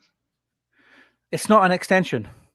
This came with the lathe, but it's very much like the one way, which is this one. It's not an extension. Okay. That came with the lathe. So I'm going to use, this is Ruby. And again, you can just now blotch it in areas that you want it, or do the whole piece. And I am, like I said, by no means an expert at color, because I'm colorblind. Ruby said, just because we do things differently doesn't mean you're right, Rob. I'm right all the time. Get used to it. She didn't say that. No, she didn't. She said, just because we do things differently doesn't mean either of us is wrong, just different. Ruby would never be so rude, Steve. See?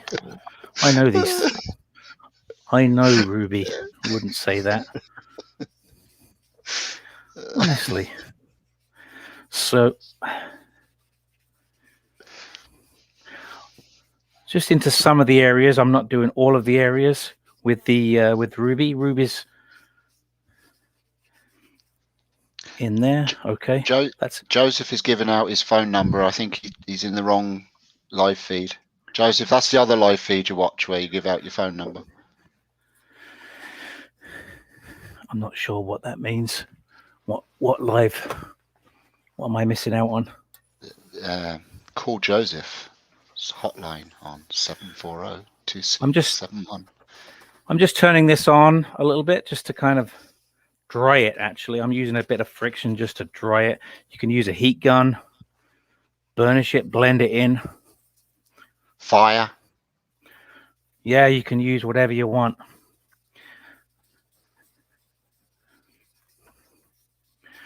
Ruby can tell me everything I did wrong tomorrow when I see her. I hope she does. She will. She'll give me some good advice. Okay, so I can sand that back again or not. I'm not going to. I'm going to leave it just like that. I know it looks awful right now, but once you get the sanding sealer on it and you use Yorkshire Grit. Oh, that was really... Joseph's first phone number. Oh, wow. That's why he put it in. He's quite a bit back in the chat, eh? The other paints that are very popular at the moment with wood turners are the Joe Sonia paints. Oh yeah. They're again, not my kind of thing. Wayne the Woodturner uses them a lot. I know Nick's used them. I think Dave McLaren uses them. They're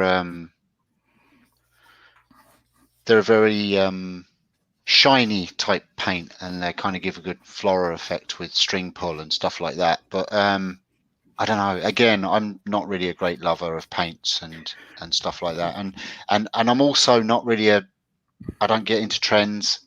So again, you can get a lot of overkill in the wood turning world with trends and stuff like that, especially if you're a member of a lot of groups and pages and that, and you're seeing things over and over again. You kind of. I don't tend to get into a lot of groups. I am in some groups, but I don't tend to post in them that often. Yeah. If people know me and friends with me on Facebook, then surely they'll just see my stuff when I post it. I don't know. I don't tend to post in a lot of groups. Occasionally I will, but not very often. So I'm just going to give that a little bit of a sand with sandy sand. A little sandy sand with 400 grit. Actually, no, I'm not going to do it with the lathe spinning because I'll get lines. And I don't want lines. I'm trying to find that bit of grain, the crotch feature right here. Would you still get lines if you use the inertia sander? I think so. I think you would. Even with a really fine grit? It's hard to use the inertia sander when you've got a live edge, to be honest with you. Because the live edge is going to hit and miss, hit and miss, hit and miss. Yeah. And it'll be a bit hit and miss then. Definitely would be a bit hit and miss. I'm just trying to open up this crotch feature a little bit. You can tell I don't really know what I'm doing, right? No, you're doing really well. Nice hand action. Now. Okay. I like your pink glove. It's blue, isn't it? No, it's pink. I thought it was me that was colorblind, Steve. So Ruby says yes, she would get lines with the inertia sander. Okay. Yeah. Jeez. This is the reason I don't do a lot of lives, or any lives really, because especially with sanding, it's so boring just to watch somebody sand. There's a lot of sanding involved. There's a lot of sanding involved in wood turning. I think the trick is with demoing is doing live feed demo is to do it the same as you would see a live demo at a show, where they don't do much sanding either. They tend to do Blue Peter type. Here's one I prepared earlier. You would go through this stage and then you would end up with this. And I think that's probably a good way to go, because sanding, when you're doing a live, especially a live video feed, you are very aware of the amount of time that you're spending sanding, and you know that people, and you can also lose interest in the people watching. I've noticed just in the past that when I've done lives and you get into the sanding part, that's normally when people go, right, see you folks, I'll see you next week. You know? So it's so I think, unlike me, being prepped and having that stage done, mind you, with the turn-ins it's kind of a lot of practice, a lot of experimentation. It's not necessarily something I've turned before. So, well, we're going to see how this goes. You can see some sanding marks in it from the 400 grit. So I think hopefully by now applying the sanding sealer, it will combine the colors to some extent, kind of blend them a bit. Ben says that sanding is boring, but we still need to learn how to do it well. So I think it needs to be included. Yeah. A lot of people will say on a YouTube video, why did you cut out the sanding? Because mostly because who wants to watch somebody sand for half an hour or however long it might take? And Leona says, depends if you are in a rush or not. Most people don't mind hanging around to watch sanding. And it depends on how interesting the chat is in the live as well. Yeah, I mean, realistically, and I was mentioning this the other day. I was talking to Ruby about it actually too. When you're sanding, whichever the lowest grit you start with, if you've still got scratch marks when you start moving up the grits, then you're going too fast. You need to go back. Acrylics is particularly hard to sand because they show everything, every little detail, every little scratch. It's so visible. Same with the mica powders and the embellishing waxes and stuff like that. If you haven't sanded your piece well in the areas you don't want that embellishing wax, you're going to get it in places you don't want it. Yeah. And it can be really annoying and really hard to get out as well. Yeah. Now I see some people, they'll sand. You could sand a whole area back so that you've got just sort of orange here and red there and earth over there. I personally kind of like them to blend, and then you have little areas of light where the dye is gone. Yeah. Especially with the feature, the crotch feature.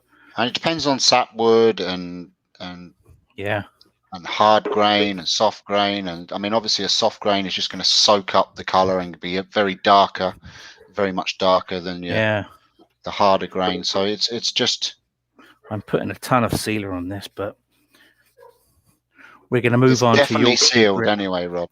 We're going to move. We're going to move on to Yorkshire grit. So once that's dry, it dries pretty quick because it's got the lacquer thinner in that. So it's a cellulose, yeah. It's a cellulose based, not alcohol. So you can either turn that on and just burnish it a little bit to help dry it. Use a heat gun. Use your shavings. You want it to be dry. Now I mentioned this in a lot of videos. If I just go to the Yorkshire grit now, I'm going to have dull and shiny spots because there's some areas will take the sealer different than other areas. So I'll take a scouring pad at this point, basically make the whole piece dull again, but it'll be an even dull all the way over. But it's still, the wood is still sealed. But if I leave shiny spots, then you're going to see them. And you can have a good look, make sure you've hit it all. Because again, with the live edge and the pieces sticking out here, they're not always that easy to get. So that is now I'm happy with that it's even all over. That would look cool if you scorched the live edge on that. And I've done that before, especially if you lose the bark, that's a really good time to use something and burn that, scorch that edge. Even with a dark rim around on that would look cool. It would kind of bring out the rim on that. So now just apply the Yorkshire grit over the whole piece. This is just between it's pushed up against the chuck and with the live center supporting it. So Rubber Dub says if you have a feature in the grain, you can sand it and then apply some honey to highlight it. Shows up really well. Yeah, the honey color I really like. Well, I like I said, honey, ruby, and burnt orange are my three favorite colors. I used earth on this one just to be a little bit different. And then starting with slow speed, starting to work it in. Just replying to me saying using the shavings.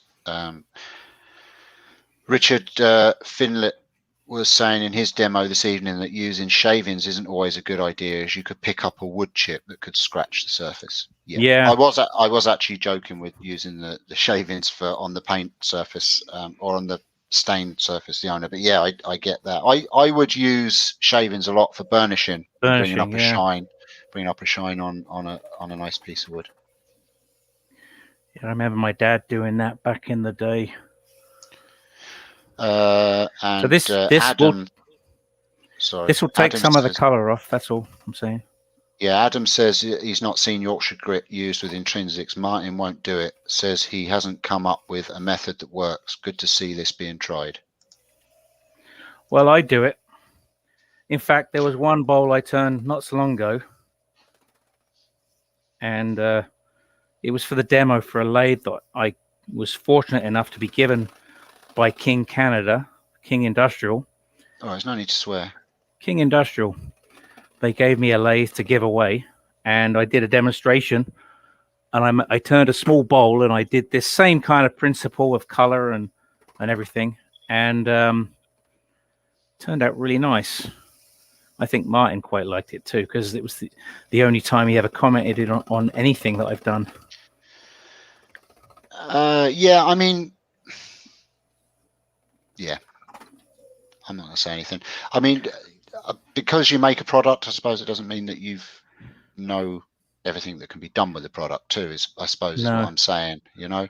That's what experimenting is for. I know that I can't remember his name now. The chat will remind me. They know how bad I am with names. But there was one guy actually found out that if you heat up the Hampshire Sheen melt high it. gloss, melt it, then you get an even higher gloss. And I mean, that was new to Martin too. So, you know, experimenting and finding out these things, it helps boost their product, yes, but it also gives another dimension with the products too. I think really with melting the wax into the wood is basically you're eliminating the solvents much quicker, which is the main thing. When you apply those products, you have to give it time to melt the solvents, or for the solvents to evaporate before you start burnishing it. If you put the product on and burnish it off immediately, then you're basically just going to remove the product immediately, because the solvent is there and it will pull the wax back off. So you want the solvents to vap off, so that's all that's left then on the bowl is the oils and the waxes. Yeah.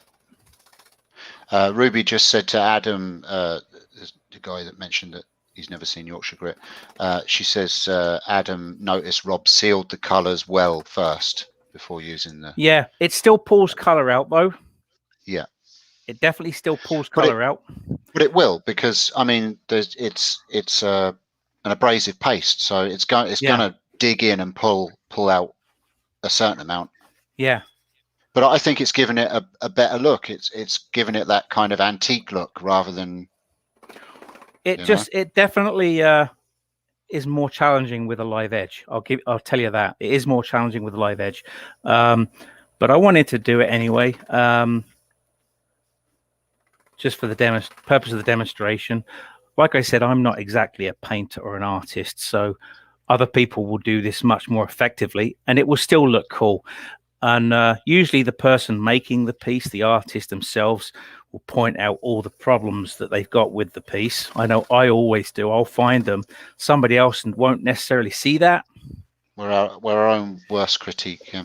Yeah. Yeah, William Hunt is the guy I was thinking of. Thanks, Leona. That's who I was thinking of. I'm not sure if he came up with it, but I know he's the first guy I saw demonstrating it. Billy Burt and Billy Burt's just joined. Hi, Billy. Hope you're feeling better.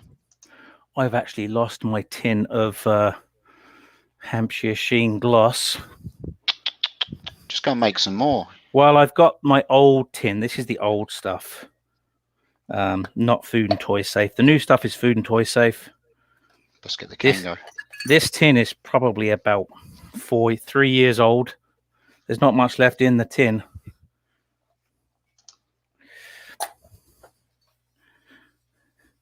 So again, apply it all over a nice thin layer,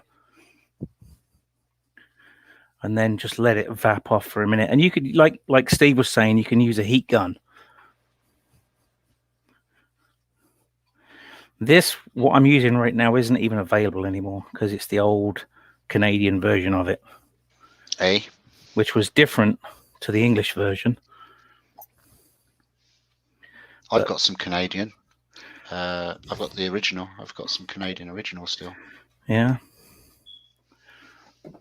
So that's that. I'm just going to let that set for a minute, because you basically want it to be touch dry, before you burnish it in. Tacky. Let those solvents vap off. Be a little bit grabby on the paper too. So, and then on the inside, it's just going to be plain maple, which contrasts with the outside. Rubber Dub says it's the same stuff, isn't it? He just recently got food safe certification for same product. What country are you in?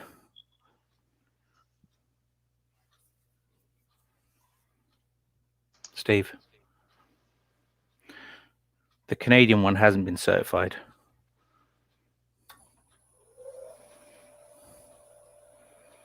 Oh, sorry, my mic. I was going to say, I can't hear you.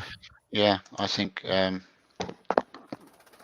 can hear me now, can you? You can? I can hear you now. Oh, that's good, yeah. It went all a bit. I got a bit of feedback and weird stuff going on, and I wasn't sure what was happening there.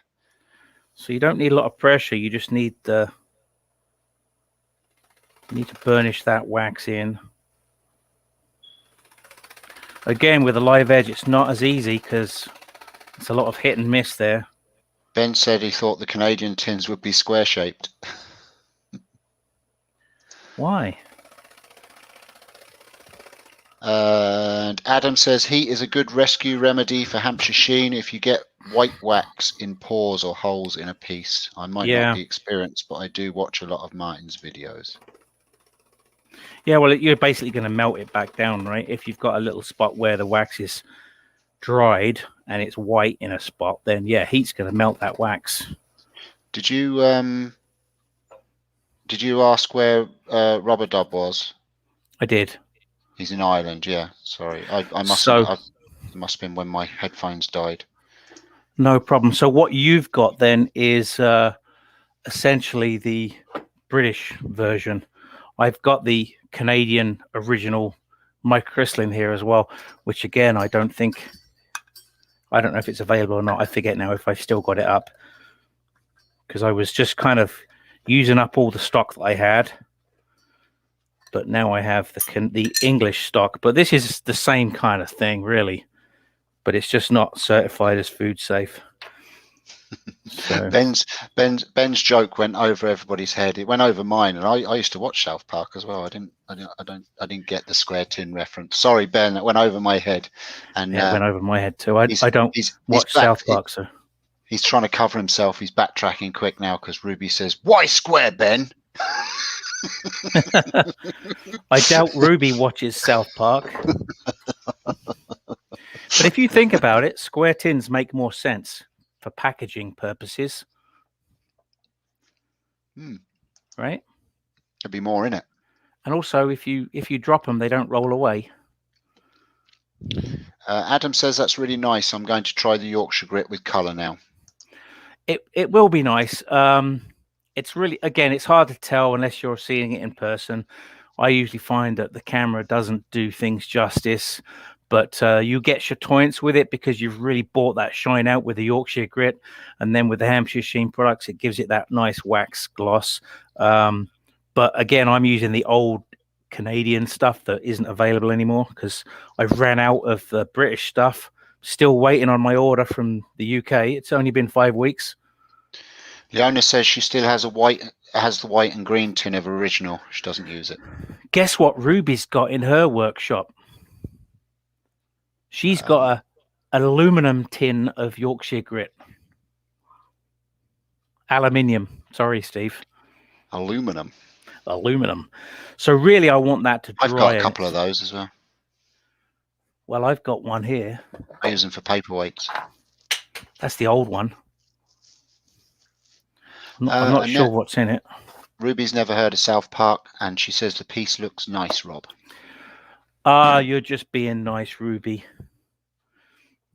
I will finish it maybe tonight and bring it round tomorrow for some proper critique. Okay, so it's still drying, but it's getting there. So if you don't let that dry, same thing's going to happen. The solvent's still in the wax, and it's going to pull the wax back off. So let your solvents vap off, even if it means walking away and having a cup of tea or something, sandwich. Sandwich. Walk the dog, whatever you got to do. Right, Leona, a sandwich. Go on, go on, go on, go on, go on. So now, just going to do the same thing, buff that in. See the pressure here. For somebody that doesn't like doing color,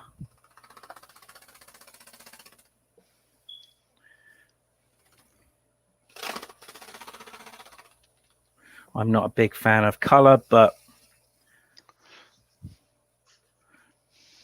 and I definitely wouldn't try something like Ruby's artwork. She's got some fantastic pieces there. If you go back and look at that interview, you'll see the paintings that she's got, the realistic one, especially the hummingbird. It's amazing with the flower. Ian says he's a newbie. Plastic tubs of Yorkshire grit and little round tins of Hampshire sheen. Yeah, that's all the new stuff. And Leona told me to shit my face. That's not very nice. So that's essentially it. You can see the movement in the grain, kind of, I think. I can turn this around now. Hang on a second. Probably what I would do now is remove that tailstock. That's all that was holding it. That's the inside still not finished. It's nice. Good job. It's okay. It's okay. I'm definitely no expert at coloring, and you can probably see the colors better than I can. To me, it kind of looks a browny red color. Well, to us, it's green and kind of blue and a little bit of turquoise in there.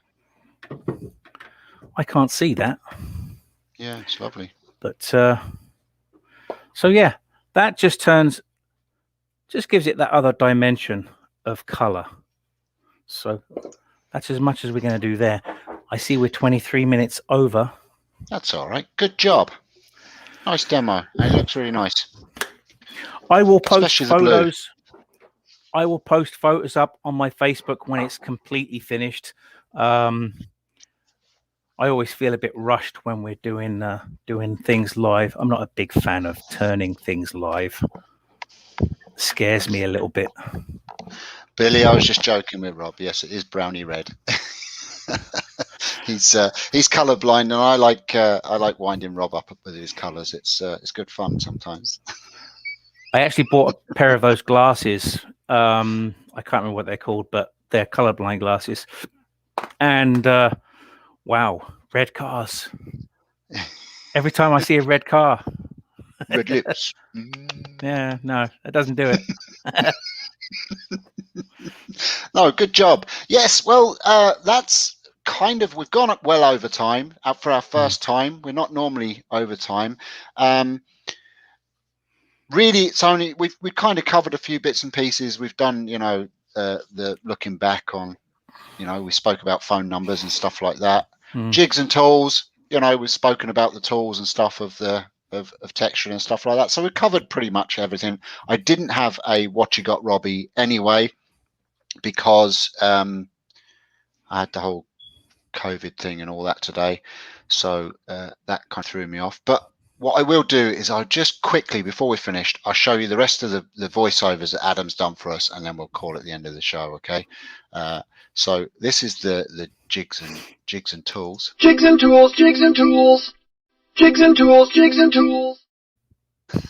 I've got to show him off because Adam, fair play to him, he went to the trouble of doing them for us. This was kind of your jigs and tools, yeah, right? Exactly. So we spoke about the tools, yeah. Totally missed out on that Absolutely. And now it's time for the Wheel of Convo! He really gave that it was loud. Oomph with that one, didn't he? Yeah, he really gave it for that one. And then we've got what you got, Robbie?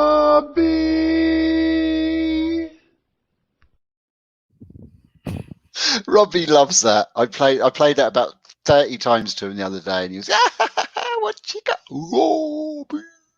Rob and Steve looking back. So that's it. That's them all. Thank you very much for doing that, Daniel. Yes, thanks, Absolutely Daniel. Brilliant. Thank you very much. And I didn't mean to say Adam. I meant Daniel. Adam didn't do it because Adam. I'm not sure he'd be able to do the American accent. Actually, would you, Adam? To be honest with you, maybe we should do some English version. So yes, no, thank you, Daniel. You're awesome. That's brilliant. Well, that's it. We'll call it the end of the show there then, Rob. Yes, We covered a good bit. I think it's probably a topic we'll visit again because we did miss out on, you know, a good few bits and pieces with texturing and stuff like that. Maybe we can do a texture demo again another time, and we can use various tools. Maybe I could actually get out in the lathe on the lathe as well, and we'll maybe do a texture tool off with the crown and the Sorby and kind of do that kind of thing or whatever, and see is there any difference between them. But we didn't touch on burn lines either, right? Because exactly, different ways of burn lines. Yeah, so there's a whole quagmire of stuff that you can get into with texture and things. So we'll definitely be revisiting that one. Well, that's it, folks. Just to let you know, we have a Facebook page now, a Rob and Steve show Facebook page. So please go and find that. We've gone over 70 likes already on the page, which is brilliant. We've also on this channel we're almost at 140 subscribers as well, which is absolutely brilliant. Thank you for everybody that's hitting the like button and commenting. It's always appreciated. If you could shout out the show, we want to get as many people in, and hopefully it will just get bigger and bigger and we can cover more topics. I'm hopefully going to get in touch with someone and get an interview done over the next 10 days while I'm off, as long as I'm not positive and I don't get sick, hopefully, fingers crossed. But feeling okay at the moment. And yeah, we'll call it done. Thanks, everybody. Cheers, Thanks, Steve. Rob. Oh, ready? Yeah, we'll have to work on that one. So yes, if there is anything you would like covered on the show, let us know either on the Facebook page or in the comments below, or get in touch with either me or Rob, and we'll discuss everything. Next week, I think we are going to cover bandsaws. I think we've decided on that. We've got a few questions about we got a few questions about bandsaws and stuff like that, and how they would be used in wood turning. And I think Rob has a couple of bandsaw jigs that he wants to show as well. So we'll cover bandsaws next week. I will do some homework on different bandsaws and different companies and stuff like that. If you have any questions on bandsaws, make sure you ask us, and we'll try and get them in on the show. That's it, guys. Thank you very much. We will see you all next week. Bye-bye. Interview Leona, yes. Bye, guys. See you guys. See Bye. ya. And it's Leona, not Leona. Leona. See Lovely you later, Leona. bye. See ya.